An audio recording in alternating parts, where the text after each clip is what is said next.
kita di timur ini sangat dianjurkan untuk tidak sombong, sangat dianjurkan untuk rendah hati. Tapi rendah hati oke, tapi kalau rendah diri itu insecure.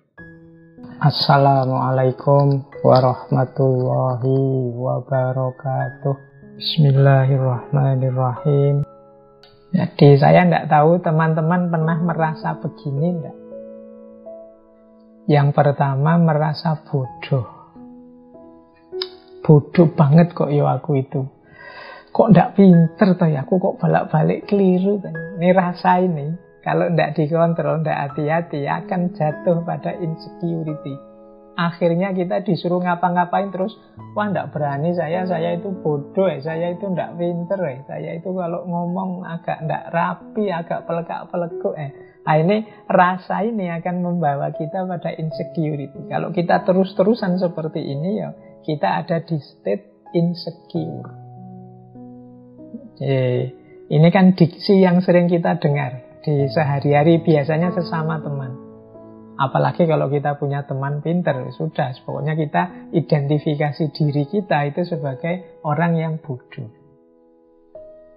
Nah, atau yang kedua tidak penting. Apa sih aku ini? Siapa sih aku ini? Aku ini ya orang biasa, bukan keturunan siapa-siapa. Bukan keturunan orang besar, bukan keturunan kiai, habib, bukan keturunan. Aku ini tidak penting sama sekali. Tidak usah dihitung lah kan. Nah, ini kalau kita punya feeling, punya rasa seperti ini, kita membaca, mengidentifikasi diri kita di titik semacam ini, ya kemungkinan kita punya gangguan insecurity tadi. Atau kita merasa di bawah standar dalam hal apapun. Mungkin dalam hal kekuatan, mungkin dalam hal kecerdasan, mungkin dalam hal pergaulan. Misalnya teman-teman merasa, wah aku ini tidak gaul ya, aku itu kalau sama teman itu kaku misalnya. Nah, terus kita semacam kecewa dengan diri kita sendiri. Wah aku itu tidak cocok ya kalau diajak acara-acara seperti itu. Aku itu orangnya itu sulit misalnya. Itu pada kita sendiri. Nah ini kita merasa kita ini di bawah standar. Kita ini tidak sama dengan yang lain. Kita ini ya levelnya level-level bawah lah. Ini jenis-jenis insecurity. Atau kita merasa berbeda dan mungkin kita cenderung merasa orang lain mesti tidak suka dengan kita. Ya kayak tadi misalnya, wah teman-temanku itu loh kalau diajak bergaul itu kok asik-asik ya, tapi aku orangnya kok tidak asik ya. Terus kita merasa mesti teman-teman tidak suka padaku, mesti teman-teman tidak suka gayaku. Akhirnya kita menyendiri. Nah ini rasa berbeda dan rasa tidak disukai ini mungkin indikasi bahwa kita ini terkena sindrom insecurity. Rasa tidak aman, rasa tidak nyaman dengan diri kita sendiri. Termasuk juga mungkin merasa tidak pantas.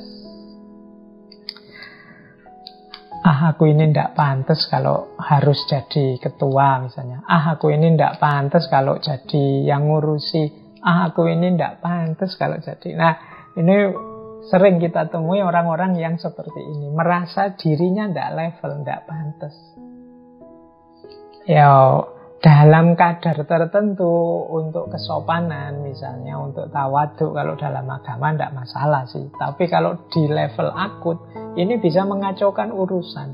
Nah ini yang sering jadi masalah sehari-hari kita. Jadi semua orang merasa minder, semua orang merasa tidak level. Nah ini gejala-gejala ini coba deh teman-teman telusuri apa ada yang punya ini. Nah ya memang kita di timur ini sangat dianjurkan untuk tidak sombong, sangat dianjurkan untuk rendah hati. Tapi rendah hati oke, tapi kalau rendah diri itu insecure. Jadi semoga teman-teman bisa cerdas membedakan mana rendah hati, mana rendah diri. Kalau rendah hati itu kita sadar kemampuan kita, kapasitas kita, tapi kita bisa memaklumi yang lain, bisa menerima kalau dan tidak marah, tidak tersinggung dan lain sebagainya kalau orang lain yang mungkin punya kompetensi, kapasitas seperti kita mendahului kita, tidak masalah. Nah, itu namanya rendah hati. Oh, monggo kalau ada yang memang merasa mampu, silahkan. Nah, itu namanya rendah hati. Tapi kalau rendah diri itu kita sama sekali tidak mau turun. Kita merasa tidak layak, tidak pantas, tidak mampu. Mental seperti ini loh yang sering disebut sebagai insecure. Maka teman-teman, yuk, semoga di antara kita tidak ada yang rendah diri, merasa bodoh, merasa tidak penting, merasa di bawah standar, merasa berbeda dan tidak disukai, merasa tidak pantas dan lain sebagainya. Nah, sekarang kita tengok dulu, kok bisa sih ya kita itu jatuh pada insecurity tadi. Jadi orang yang minder, jadi orang yang rendah diri. Itu kira-kira sebabnya apa sih? Nah, yang pertama, yang paling sering mempengaruhi kita sehingga kemudian kita minder, sehingga kemudian kita rendah diri, merasa insecure dengan diri kita sendiri, itu adalah persepsi kita sendiri. Jadi cara berpikir kita sendiri, cara kita mempersepsi diri kita, menganggap diri kita. Bahkan mungkin orang lain tidak menganggap kita begitu. Kita saja yang menganggap diri kita serendah itu. Persepsi orang-orang yang insecure ini terhadap dirinya juga begitu. Dia tidak memahami, mengakui, apalagi mensyukuri bahwa dalam dirinya itu banyak sekali keistimewaan-keistimewaan. Dalam diri kita itu banyak sekali potensi-potensi untuk bisa kita hidupkan. Kita terlanjur menganggap diri kita rendah, akhirnya ya kita tidak ngapa-ngapain. Atau kadang-kadang standar yang kita ikuti. Jadi salah standar. Ketika ini standar ini sangat jauh untuk kita jangkau, tentu saja kita akan merasa diri kita sangat rendah. Jadi coba ngambil standar yang masuk akal saja, mungkin kita tidak jatuh pada insecurity. Kenapa kita mempersepsi diri kita terlalu rendah? Kemungkinan standar yang kita ikuti, kita tetapkan terlalu tinggi. Atau terlalu tidak nyambung dengan kita. Akhirnya ya kita menganggap diri kita benar-benar rendah. Jadi akar kenapa sih orang kemudian menganggap dirinya sangat rendah, dirinya sangat tidak penting? Jangan-jangan mengukurnya terlalu jauh.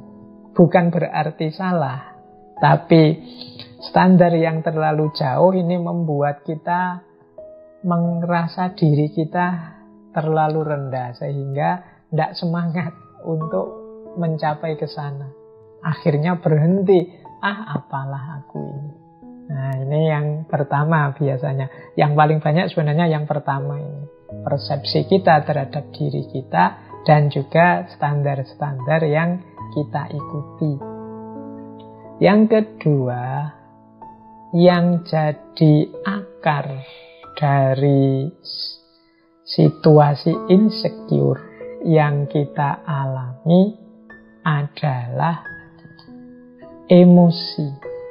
Atau mungkin kita pernah mengalami trauma-trauma, atau kita pernah dikecewakan, kita pernah disakiti, kita pernah mengalami trauma-trauma dan lain sebagainya. Nah, ini bisa juga membuat orang kemudian insecure.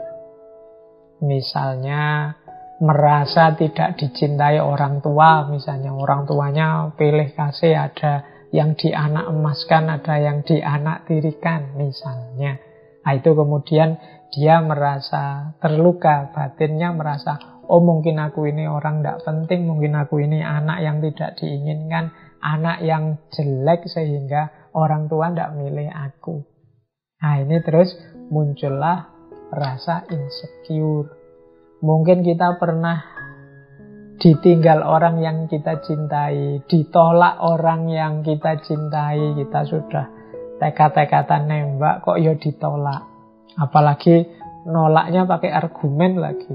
Argumennya menyakitkan. Wah, saya mohon maaf ya tidak siap jadi pasanganmu karena kamu begini sih, kamu begitu sih, kamu jelek sih, kamu apa sih, kamu itu sih ya. Akhirnya kita terus down, drop, mengalami trauma. Oh berarti aku ini jelek, oh berarti aku ini tidak pantas punya pasangan, oh berarti ini luka batin. Ini juga sering melahirkan insecure. Akhirnya kita besok-besok tidak berani lagi nembak. Besok-besok kita mikir-mikir dulu kalau mau mencari pasangan. Jadi emosi, luka batin, trauma ini sering melahirkan rasa aku tidak cukup baik. Aku ini ternyata jelek. Aku ini ternyata tidak layak dicintai, tidak layak disukai, dan lain sebagainya. Apalagi kalau ini kemudian dihubungkan dengan yang lebih besar. Misalnya orang salah persepsi memahami takdir misalnya. Selama ini kan kita selalu, kalau ada orang mengalami musibah itu kita yang nuding bahwa wah kamu itu banyak dosa, makanya oleh Allah diberi azab. Ini kan nunjuk keluar. Ada yang lebih ngeri lagi, yang ditunjuk dirinya sendiri terus. Wah ini kok ngalami bencana ya, jangan-jangan bencana ini gara-gara dosaku, jangan-jangan bencana ini gara-gara kelakuanku, jangan-jangan bencana ini gara-gara kesalahan-kesalahanku selama ini. Akhirnya dia begitu marah, begitu kecewanya dengan dirinya. Nah ini juga jenis emosi. Jadi orang tidak nyaman dan tidak aman terhadap dirinya itu bisa karena persepsi, bisa karena emosi. Jadi kalau persepsi tadi ya pikiran-pikiran kita sendiri. Kalau emosi itu muncul dari trauma-trauma, luka-luka batin yang selama ini mungkin kita alami. Ada kalanya juga karena lingkungan, pengalaman sehari-hari. Mungkin kita nasibnya tidak terlalu bagus, kita punya lingkungan yang tidak sehat. Misalnya lingkungan yang selalu mengecilkan kita, lingkungan yang tidak menganggap kita, lingkungan yang tidak menghitung keberadaan kita. Nah ini juga membuat kita terus jadi minder, merasa kecil. Sejak kecil misalnya kalau kita usul selalu dibantah, selalu ditolak. Sejak kecil misalnya kalau kita melakukan sesuatu selalu ditertawakan, tidak pernah dihargai. Nah ini juga jadi akar munculnya insecurity. Jadi lingkungan sekeliling itu bisa membentuk pola pikir aku ini rendah, aku ini lemah, aku ini inferior. Nah, selain pengalaman dan lingkungan, ada pula pop culture atau tren. Nah, kalau ini budaya pop atau tren-tren yang beredar di sekeliling kita. Ketika kita tidak update, ketika kita tidak mengikuti tren yang berjalan, kita terus merasa, aku ini apa sih? Aku ini kurang gaul, aku ini ketinggalan zaman, aku ini masa lalu. Nah ini bisa juga. Jadi kita tidak mengikuti tren, kita tidak update, kita jadi orang yang tidak ngerti ini, tidak ngerti itu, tidak bisa ini, tidak bisa itu sesuai kemampuan anak hari ini. Akhirnya kita insecure. Misalnya teman-teman kita hari ini main gamenya sudah main game-game kelas tinggi yang sekarang sedang hits itu. Nah, terus kita kok tidak bisa main game seperti itu? Nah, terus kita insecure. Sekarang semua orang mengikuti drama Korea yang judulnya ini itu. Kok kita tidak ngikuti? Akhirnya dalam obrolan kita merasa, ternyata aku ini tidak update, tidak nyambung terus kalau ngobrol sama teman. Nah, ini juga sumbernya insecure. Jadi seolah-olah itu hal yang sangat penting. Kemudian ketakutan. Nah, kalau hubungannya dengan ketakutan ini, ya setiap orang punya ketakutan-ketakutannya sendiri. Tapi dalam insecurity ini, ketakutan itu membuat kita kemudian tidak ngapa-ngapain. Membuat kita menarik diri dari kehidupan nyata. Mungkin kita itu tidak takut pacaran, tapi takut ditolak. Kita tidak takut ujian, tapi takut nilainya rendah. Nah, ini loh yang jadi sumbernya insecure itu. Jadi kalau nanti kita meneliti dalam diri kita, kok aku bisa insecure ya? Awas salah identifikasi tentang ketakutan kita. Engkau tidak takut ketinggian, tapi engkau sebenarnya takut jatuh. Inilah akar-akar dari insecurity yang ada dalam diri kita.